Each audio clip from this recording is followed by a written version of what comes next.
Halo Sobat, apa kabar? Ketemu lagi di channel Naga. Di sini saya akan melanjutkan Karen Donghua full spoiler. Tanpa lama-lama lagi kita tonton sampai habis. Mata Xiaoyan yang tertutup rapat perlahan terbuka di dalam sebuah ruangan. Kilatan melintas di matanya yang hitam pekat sebelum menghilang dengan cepat. Seteguk udara keruh mengikuti tenggorokan Xiaoyan saat dihembuskan perlahan. Pada saat ini, Xiaoyan tidak hanya tidak menunjukkan tanda-tanda kelelahan bahkan setelah pertempuran spiritual yang besar, tetapi dia juga memperkuat kekuatan spiritualnya karena dia telah menelan banyak sisa aura. Tubuh awalnya yang agak lelah sekali lagi dipenuhi energi. Mata Xiaoyan perlahan-lahan meluncur ke sayap tulang giok yang tergantung di depannya setelah membukanya. Setelah penyempurnaan sebelumnya, mereka tampak lebih jernih. Terlebih lagi, aura ganas yang samar-samar merembes keluar dari mereka sebelumnya menjadi semakin redup. Jelas sekali, efek penyempurnaan itu bermanfaat. Sayap tulang giok melayang ke bawah saat Xiaoyan memberi isyarat dengan tangannya. Dia meraihnya dan perasaan sedingin es yang mengandung sedikit kehangatan seperti batu giok terasa di mana tangan Xiaoyan melakukan kontak dengannya, meninggalkannya dengan perasaan yang sangat nyaman. Tangan Xiaoyan memegang sayap tulang giok dan memainkannya dengan penuh kekaguman selama beberapa saat, baru kemudian dia mendecakkan lidahnya setelah cukup menikmatinya. Setelah itu, dia menjentikkan jarinya dan nyala api hijau giok tiba-tiba melonjak dari tubuhnya, perlahan-lahan keluar dari tubuhnya dan naik ke ruang di depannya. Setelah mengendalikan suhu api hijau giok dengan kekuatan spiritualnya, Xiaoyan melemparkan tangannya dan sayap tulang giok itu terlepas darinya. Mereka terlempar ke dalam kumpulan api besar yang melayang di udara. Suara embusan segera keluar dari api hijau giok setelah sayap tulang giok dilemparkan ke dalamnya.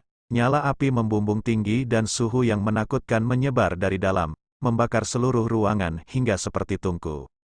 Mata Xiaoyan tidak bergerak saat dia melihat sayap tulang giok terpanggang oleh api.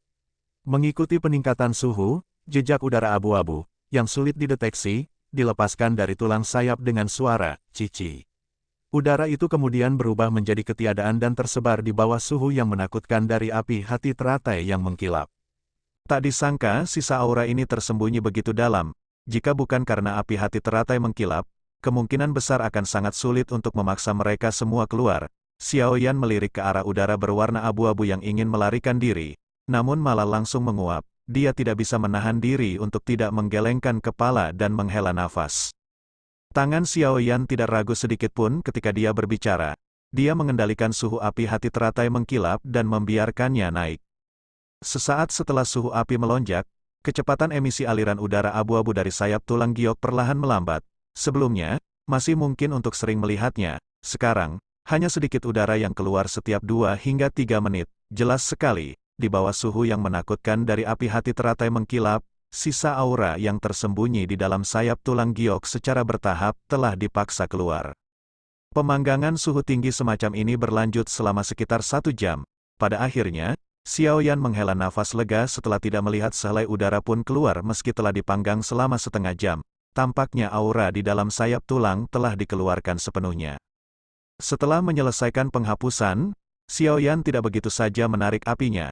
Sebaliknya, dia mempertahankan suhu nyala api, dengan menggunakan suhu konstan, dia berulang kali memanggang sayap tulang giok. Pemanggangan seperti ini berlanjut selama sekitar 2 jam. Akhirnya, sayap tulang giok, yang tidak ada aktivitas apapun, menunjukkan tanda-tanda transformasi. Orang bisa melihat tetesan cairan kental berwarna giok jatuh diam-diam dari permukaan tulang yang jernih. Manik cair giok ini tidak hilang, sebaliknya, ia tetap berada di dalam nyala api dan perlahan-lahan berputar. Efek berantai sepertinya muncul setelah tetesan pertama cairan giok muncul. Cairan berwarna giok dalam jumlah tak henti-hentinya merembes keluar dari sumsum tulang sebelum akhirnya mengeluarkan suara tetesan saat semuanya jatuh. Kurang dari setengah jam kemudian, genangan cairan kecil sedalam setengah inci terbentuk di bawah sayap tulang giok, dan ukuran sayap tulang giok telah menyusut lebih dari setengah. Transformasi sayap tulang giok ini tidak menyebabkan Xiaoyan merasa panik atau kehilangan. Tatapannya tetap tenang saat segel tangannya mengontrol suhu api, menjaga suhu tetap konstan, itu tidak bertambah atau berkurang. Seiring berjalannya waktu, ukuran sayap tulang giok semakin mengecil, jumlah cairan giok di bawahnya meningkat dan menjadi lebih padat. Mengetuk, suara lembut namun jelas tiba-tiba bergema di seluruh ruangan. Xiaoyan tiba-tiba membuka matanya yang tertutup rapat dan sedikit mengangkatnya. Dia segera menemukan bahwa sayap tulang giok telah hilang sama sekali. Yang menggantikan sayapnya adalah cairan giok kental. Selain itu, karena suhu tinggi dari api hati teratai mengkilap, gelembung-gelembung kecil mulai muncul di dalam cairan dan energi aneh akan dipancarkan setiap kali gelembung meledak. Senyuman lega muncul di wajah Xiaoyan saat dia mengamati genangan cairan giok. Setelah menyempurnakannya dengan susah payah untuk waktu yang lama, dia akhirnya menyempurnakannya. Jika bukan karena api hati teratai mengkilap, kemungkinan waktu yang dibutuhkan untuk memurnikannya setidaknya 10 hingga 20 kali lebih lama. Xiaoyan sedikit mengerutkan bibirnya, pikirannya bergerak dan dia segera mendengar suara, "Cila!" Sayap tulang besar yang memancarkan cahaya giok tiba-tiba keluar dari punggungnya. Saat sayap tulang mengepak perlahan, Xiaoyan merasakan energi afinitas angin alami di sekitarnya menjadi sangat sensitif. Dia tanpa sadar menjilat mulutnya. Tampaknya kali ini, dia benar-benar memurnikan harta karun. Meski sombong, sepertinya ia